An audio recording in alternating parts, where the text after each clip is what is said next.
والاتباع والعبادة والاستفاد والتمثيلات والتسليم بكتاب الله سنة رسوله والدلالة على الخير ابتغاء مرضات الله. Para hadirin kekasih Allah yang berbahagia, alhamdulillah kita masih bisa melanjutkan sedikit kajian kita, walaupun waktu yang tersisa hanya sekitar 25 menit lagi yang kurang lebih, dikarenakan kita ada kendala pada bulan. Tapi mudah-mudahan kajian kita walaupun sedikit, kita harapkan keberkahannya, kita harapkan semua kemanfaatannya, agar apa yang kita kaji walaupun sedikit tentunya mendapatkan keberkahan dan kemanfaatan daripada Allah Subhanahu wa taala di dalam kajian kita di rumah daripada salah satu rumah-rumahnya Allah Subhanahu wa taala. Baik, kita lanjut ke pembahasan kita. Kita akan membahas tentang hukum fikih. Kajian kita pada hari ini, malam hari ini memakai kitab Al-Aham. Al-Aham ini sarah ataupun ringkasan daripada kitab Tadhkiratus Sajidah. Ini lebih sedikit pembahasan kepada ini. Kemarin kita membahas tentang kitab Al-Tahar, bab bersuci. Sudah kita bahas. Kemudian selanjutnya kita akan membahas bab yang menerangkan tentang air, yang mana air ini menjadi wasilah antara kita untuk bertohar, untuk bersuci menggunakan air. Dan kita akan membahas tentang air, salah satu sarana untuk bersuci. Ta'riful ma', pengertian air. Huwa sa'ilun syaffafun latifun yatalawwanu bi lawnil ina yakhruju Allahu rayya inda tanawuli. Adapun air dalam pengertian secara bahasa adalah suatu benda yang mengalir lembut. Suatu benda mengalir dan lembut. Yatanawwalu bi tanawwul minah, dan air itu berwarna dengan warna wadah. Dari air itu tergantung wadahnya. Kalau kita simpan di wadah yang berwarna biru, seakan-akan kita melihat air tersebut berwarna biru. Kalau kita simpan air tersebut di wadah yang berwarna hitam, maka seakan-akan air itu berwarna hitam. Makanya di sini disebutkan ya telah walau bilau ini. Ya Allahu rayya inda tanawuli. Dan Allah menciptakan rombongan saluran air. Saluran tatkala kita meminum air, di rongga leher kita ini ada saluran air khusus mencerna air. Itu Allah ciptakan tatkala Allah menciptakan daripada air. Kemudian as-salunnya min haitsu mahalliha wa asbuha. Sekarang kita akan membahas tentang pembagian air dan dari mana tempat-tempat air itu. Disebutkan di sini ada 4.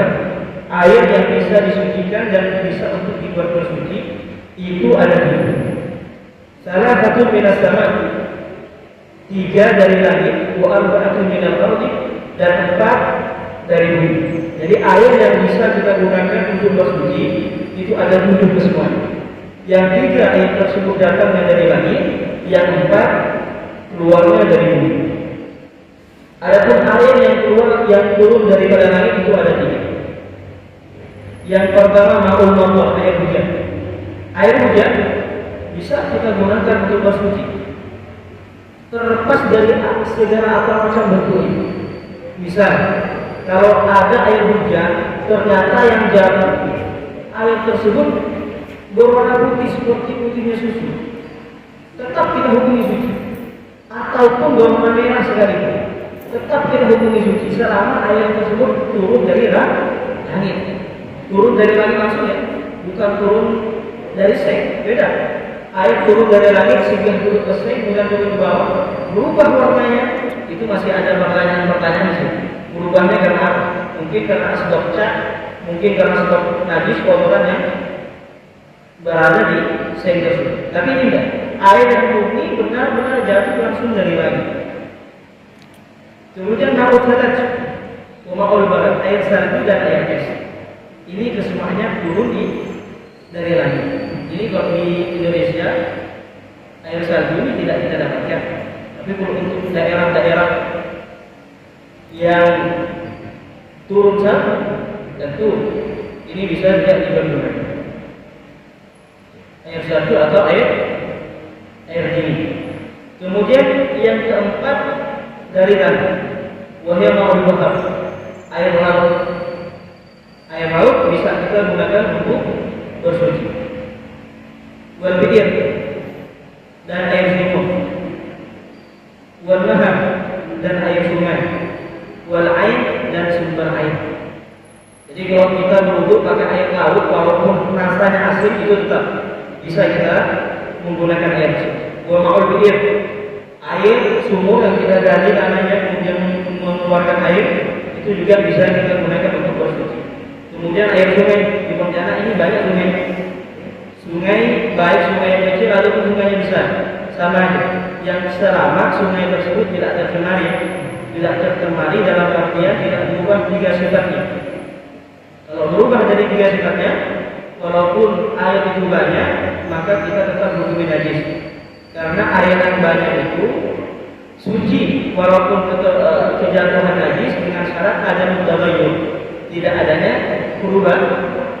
Tapi kalau ada perubahan, maka air tersebut juga menjadi najis. Air guna batin yang kurang daripada 2 bulan, kalau terjatuh sedikit najis saja, baunya tidak berubah, warnanya, rasanya tidak berubah, tetap dihukumi najis. Karena airnya sedikit kurang dari 2 bulan. Tapi kalau airnya lebih dari 2 bulan, kejatuhan najis sedikit tidak berubah daripada sifat yang 3, maka kita hukumi air tersebut tetap suci dan bisa untuk bersuci. Sudah. Kemudian afdhalul miyah nadhumuha ba'dhum faqala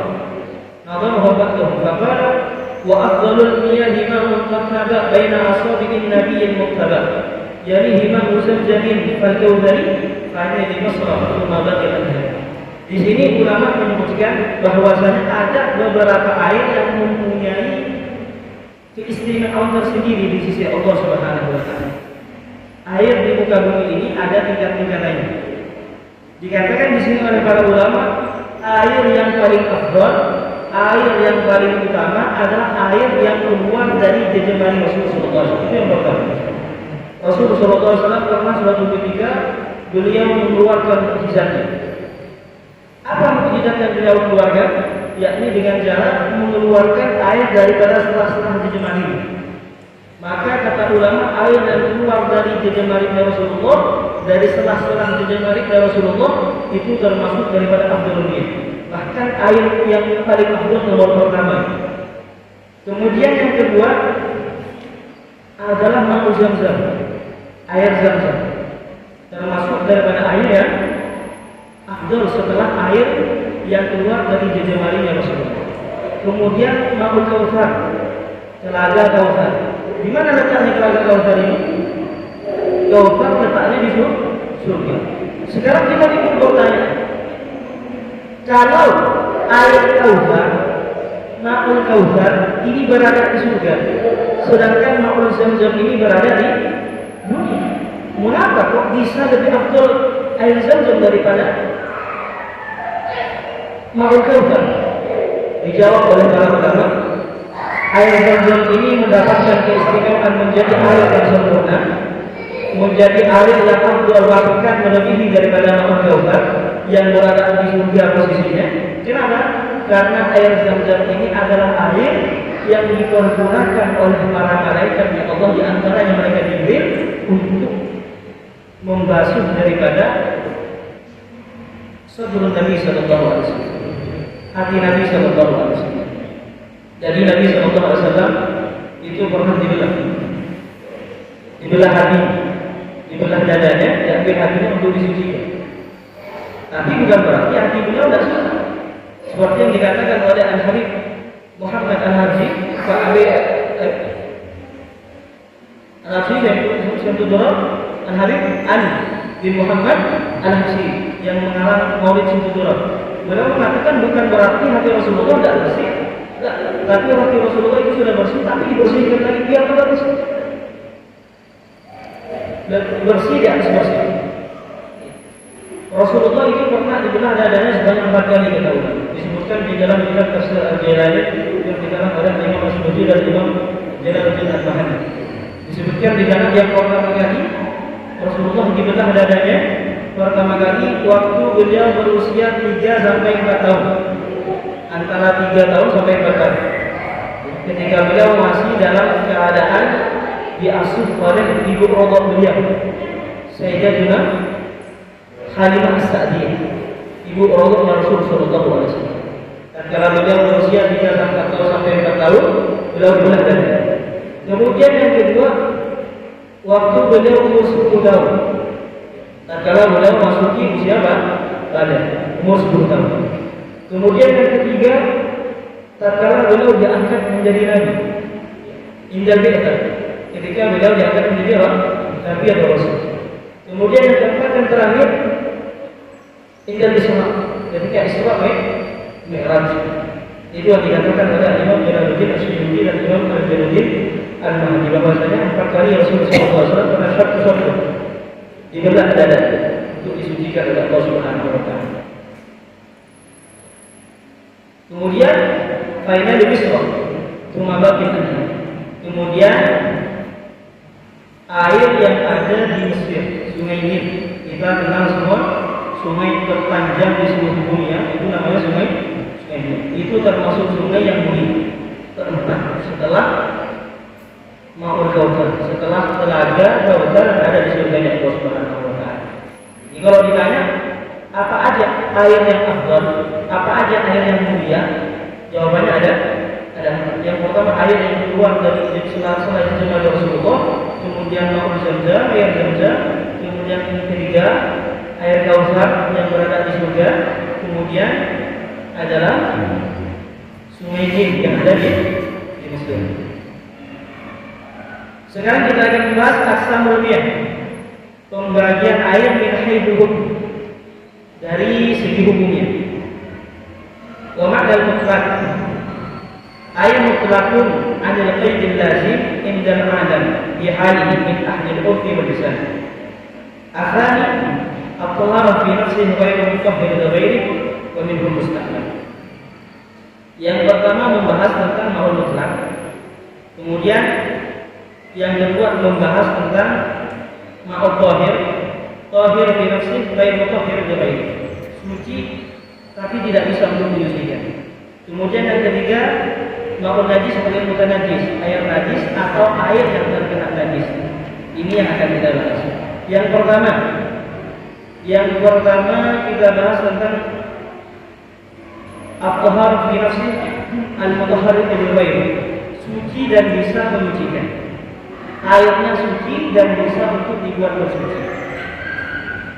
Wa yusamma at-tuhur wal mutlaq, maka ayat tersebut dinamakan ma'ut tuhur, air suci, atau ma'ul mutlaq, air suci bisa digunakan untuk bersuci. Wa makna mutlaq, adapun arti air mutlaq tersebut, air mutlaqun anil qaidil lazim, mutlaq tanpa adanya ember-ember yang melekat kepada air tersebut. Air ya, tanpa adanya ember-ember yang melekat kepada air tersebut. Air kalau kita kasih kopi, bahasanya beda, menjadi air kopi. Kalau kita campur teh, menjadi air teh. Kalau kita campur susu, menjadi air susu. Ini air yang tanpa ada ikatan dengan suatu benda apapun. Air yang sudah memang air, bukan air yang yang dikaitkan dengan benda-benda yang lain, seperti 7 air yang telah disebutkan di atas ini.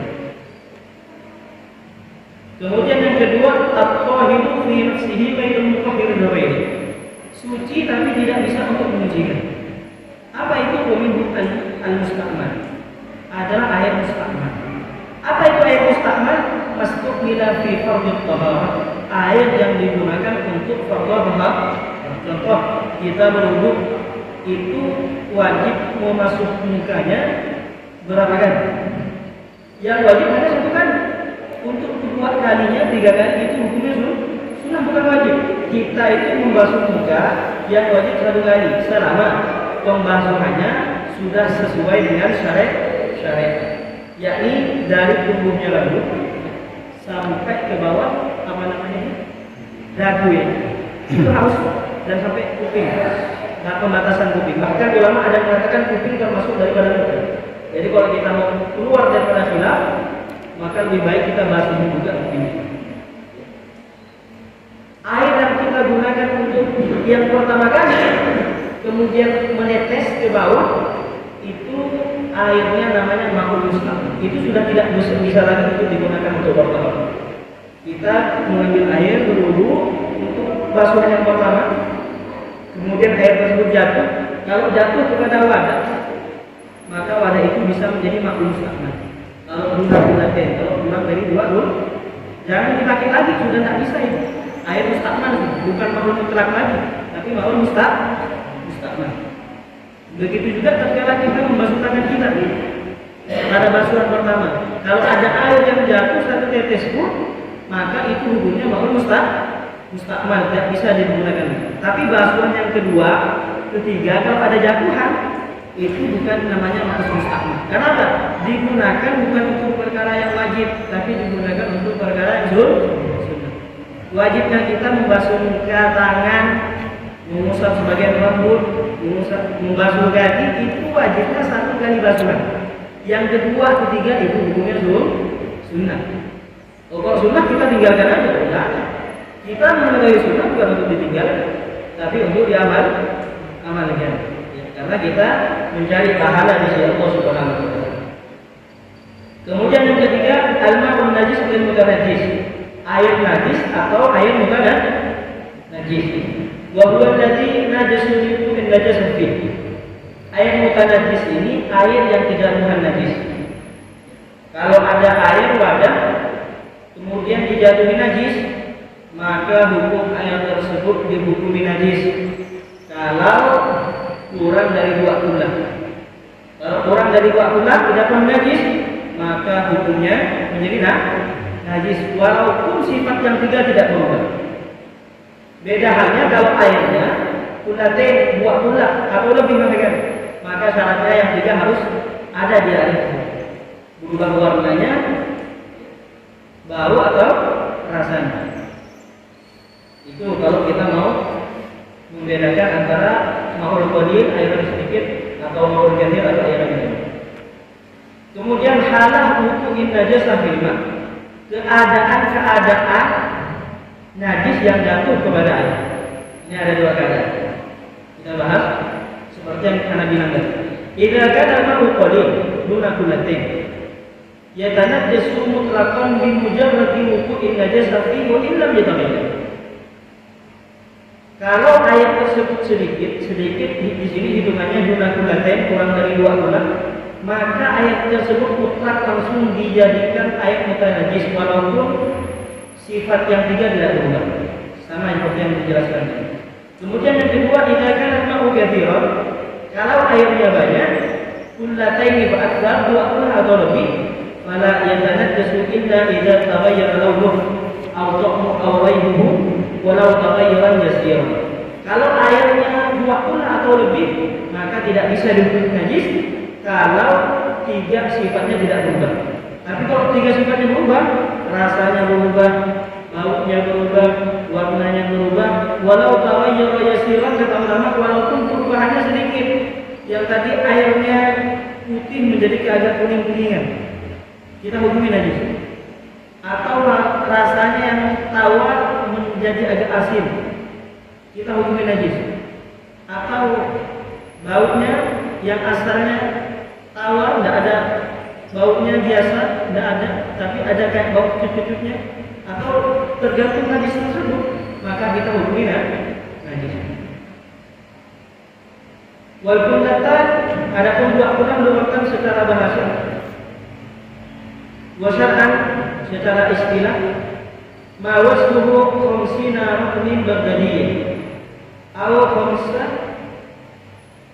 khamsumi'ah khamsa wa sittina ratlan kariman wa bil maqayis al hadithiyah 200 وسبعة عشر لترا تقريبا وهو ما يساوي asra tangkat kama qala ba'dhum. Kalau hitungan Baghdad, di Baghdad itu dua kullah itu 500 liter. Jadi kalau sudah sampai 500 liter itu hitungan dua kullah. Itu hitungan Baghdad. Orang Baghdad hitungnya 500 liter. Kalau orang tadi hitungnya 565 liter. Kalau sudah sampai 565 liter, maka menurut orang tadi itu sudah masuk dua kullah.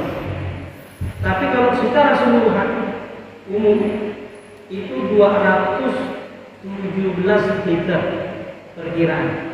Kalau mau lebih aman dilebihkan sedikit, 220 atau 230. Tapi kalau hitungan secara umum 217 liter. Kalau sudah sampai 217 liter itu sudah masuk ke 20. Wal ma'buat minan najasah bil ma'. Ada beberapa najis yang dimakruh, yang mendapatkan keringanan di dalam agama. Yang pertama, yufa bil ma' wal ma'i anil najasah allati la yadriku turuf al-basar al-mu'tadil wal maitatu allati la dama laha sa'il wa hiya allati idza suqqa minha aqul lam yasil damha. Kedua bisyarat. Yang pertama alla yakuna bi fi'li, yang kedua alla yataghayyar ma huwa asli. Sekarang air yang terjatuh najis itu bisa saja mendapatkan dispensasi, mendapatkan keringanan dari syariat. Yang pertama, jika kejatuhan najis yang tidak bisa dilihat oleh mata. Najisnya saking kecilnya jatuh ke air itu kita tidak tahu. Karena saking kecilnya benda tersebut, akhirnya kita tidak tahu air tersebut jatuh, najis tersebut jatuh kepada air itu. Maka itu bisa dihukumi suci. Kemudian yang kedua, tatkala dijatuhi bangkai, tapi yang tidak mempunyai darah. Seperti apa? Kadubab, seperti lalat mati, kemudian jatuh ke air, maka air tersebut tidak dihukumi najis. Ini termasuk daripada pengecualian. Tapi untuk secara keseluruhan dihukumi najis. Khusus kalau air tersebut dijatuhi daripada najis yang tidak bisa terlihat oleh pandangan mata, atau najisnya binatang yang mati tapi yang tidak mempunyai darah yang tidak mengalir. Dan juga seperti juga biru lalat jatuh pada tempat, maka itu tidak. Tapi dengan dua syarat. Syarat yang pertama an la yakuna bi fi'li. Syarat jatuhnya lalat tersebut jatuh dengan sendirinya, bukan karena kita mengambil lalat kemudian kita simpan kepada tempat air tersebut. Tidak. Syaratnya an la yakuna bi fi'li, jatuhnya lalat kepada air tersebut tanpa adanya sangkut pautan dengan tangannya, bukan tangannya yang masukkan alatnya, tapi jatuh sendiri. Kemudian yang kedua, wa an la yataghayyar ma waqa'at fihi, dan tidak berubah. Air itu tidak berubah. Kalau berubah, maka tetap kita hukumi najis. Ini saja dua syaratnya. Kemudian untuk setelahnya membahas tentang siwak kita akan lanjut di pertemuan yang akan datang. Karena waktunya sangat mepet sekali, kurang 1 menit. Ya. Kita insya Allah kita lanjutkan di pembahasan yang akan datang. Untuk pertanyaan mungkin karena waktu mepet ya, insya Allah di pertemuan akan datang. Karena tadi terkendala pada waktu, akhirnya kita agak malam mulai. Tapi untuk pertemuan akan datang kita usahakan kita sisihkan beberapa waktu, beberapa menit untuk saling tanya jawab, agar penjelasan yang kita jelaskan pada malam hari ini bisa dicerna secara menyeluruh. Kalau toh ada permasalahan yang ingin dipertanyakan, bisa dipertanyakan. Mungkin sekian yang dapat Al-Qadir sampaikan. Wallahu muwaffiq ila aqwamit thoriq. Hadiyakallahu wa iyyakum ila muslimin. Subhanakallahumma wa bihamdika asyhadu an la ilaha illa anta astaghfiruka